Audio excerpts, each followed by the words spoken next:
chasseurs et chasse battues. Aujourd'hui j'ai fait une vidéo sur l'organisation d'une battue parce qu'il y a beaucoup de non-chasseurs qui ne savent pas ce que c'est la chasse et qui peut-être voudraient savoir un peu plus. Donc voilà, cette vidéo est destinée à tout public, et surtout aux non-chasseurs. Et voilà, et pour les chasseurs, ben voilà, vous verrez comment j'organise la battue dans mon village. N'hésitez pas à réagir à cette vidéo en la commentant. Voilà, je prendrai la peine de répondre à tout le monde. Voilà, donc bonne vidéo et habitude. Bon alors, conseiller de sécurité, on charge et on décharge son arme quand on est à son poste. On identifie parfaitement le gibier avant de tirer. C'est une des règles les plus importantes. Respecter les angles de tir par rapport à ses voisins, 30 degrés.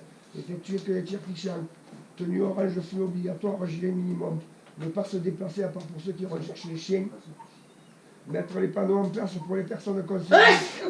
Donc il y a Jean-Claude qui mettra le panneau au tunnel. Il y a Marvin qui mettra le panneau au chemin et Laurent il le met à l'angle des chemins là-haut. Les piqueurs signalent le début et fin de traque. Aujourd'hui on chasse sanglier, chevreuil et renard. Il ne nous reste qu'un bracelet de chevreuil. Donc dès qu'il est tué, il faut le dire à tout le monde, à ses voisins et tout ça. Oui, pas tirer le petit chevreuil. Si on est sur un mirador, si on est sur un mirador qui est en mauvais état, on le signale, on reste en bas. Si vous voyez où tirer un sanglier, vous le dites de suite à moi ou au tracker, mais Alain il aime bien quand on l'appelle, donc vous appelez Alain. Essayez d'attraper les chiens pour ceux qui, si des fois vous ratez ou quoi, vous essayez d'occuper les chiens, vous leur faites peur. Interdiction de boire de l'alcool à midi pendant la battue, même pour ceux qui mangent chez eux, et essayez d'être courtois avec les autres usagers de la nature. Voilà, on va expliquer les postes. Donc Jean-Claude il va à la bascule. Jean-Claude il va à la bascule, il montre les postes à Daniel, mais Hugo la dernière fois tu allé te poster contre le grillage. Donc Daniel il sera au poste avant toi dans l'arc. Il y avait ton père. Ouais, il y avait ton père. C'est qui à la bascule? Marvin, ta gueule.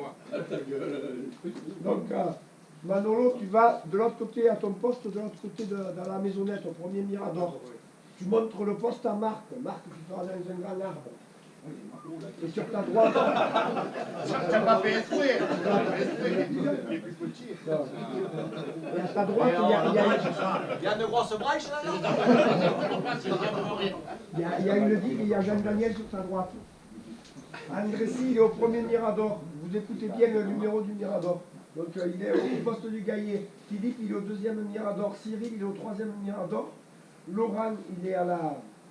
Là où il y a la palette par terre. Maxime, il est au poste à Bernard. Jean-Marc, il est au poste à Manolo. André, il a son poste. Nathalie, il a son poste. Moi, j'ai mon poste. Et Marvin, il a une deuxième ligne. Ici où il est. Voilà. Donc, les trackers, il y a Alain, François, Michel, Pierrot et Christophe. Alain, tu veux dire un mot pour les trackers? Ben, moi, étant donné qu'on est nombreux là dans le bois, essayons de tirer très peu ce matin les trackers. Enfin, moi je ne tirerai pas parce que j'ai pas envie de faire mal à quelqu'un. À part le ferme ou à part. Voilà. Parce que. Je vais expliquer les postes. André-Cy, Philippe et Cyril. Bon, les autres le savent. André-Cy, Philippe et Cyril, vous pouvez tirer dans la traque. C'est brûlé devant vous sur 30 mètres. Dès que ça sort, vous tirez. Bon, si c'est à lisière du bois, vous ne tirez pas, mais dès que ça fait un peu, vous tirez. C'est pas dangereux. Marc, tu peux tirer devant, sous toi et derrière, sur ta droite. Jean-Daniel sur ta droite, tu peux tirer tant que tu veux. Il y a la carrière en terrasse. Et des fois, ça passe en terrasse, c'est tout Jean-Daniel. Voilà, des fois, ça passe, c'est comme la main. Voilà. Et voilà, donc essayez d'y mettre droit. Et si des fois, vous, les chiens, vous ratez le sanglier, que les chiens sortent, les deux ou trois postés d'à côté, vous mettez en sécurité votre arme, vous déchargez, vous descendez, vous essayez de faire peur aux chiens, parce qu'on souvent on ne peut pas les attraper, mais vous leur faites peur, Ouais, ils rentrent, je vois. Voilà, et surtout si c'est sur un pied, si sur un pied, vous n'avez pas d'excuse, on doit pouvoir les arrêter. Voilà, c'est bon. C'est pas les plus. Soyez prudents. En espérant qu'il y ait des sangliers. Oui, en espérant.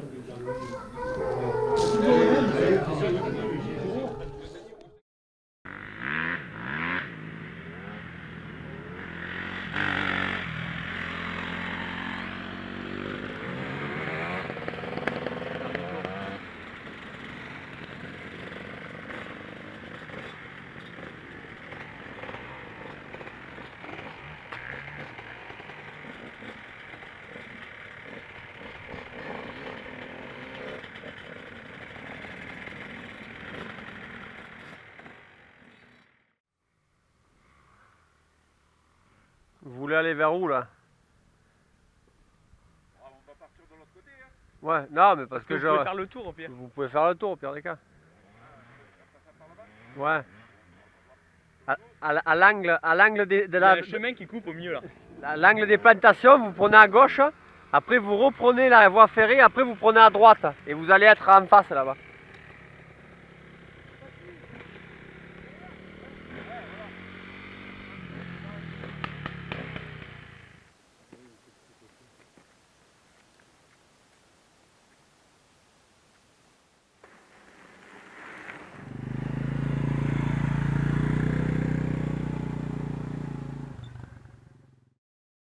Salut les amis, donc je fais des vêtements personnalisés avec mon logo devant côté cœur et derrière ou mon logo en gros ou votre prénom, votre surnom ou le nom de votre équipe, fait ce que vous voulez. Donc j'en fais des orange fluo et des verts et c'est des t-shirts, sweat à capuche ou veste. Et je fais également un accessoire indispensable pour tous les chasseurs, c'est bien sûr une laisse. Qu'on chasse le petit gibier ou le grand gibier, qu'on soit posté ou tracker, on a tous besoin d'une laisse. Donc j'ai fait faire des laisses orange fluo. Si vous êtes intéressé, il suffit de me contacter par mail ou alors sur Facebook, mon compte ou ma page Bruce Hunter Chasseur Gardois. Voilà, merci encore d'être de plus en plus nombreux à me suivre et à bientôt.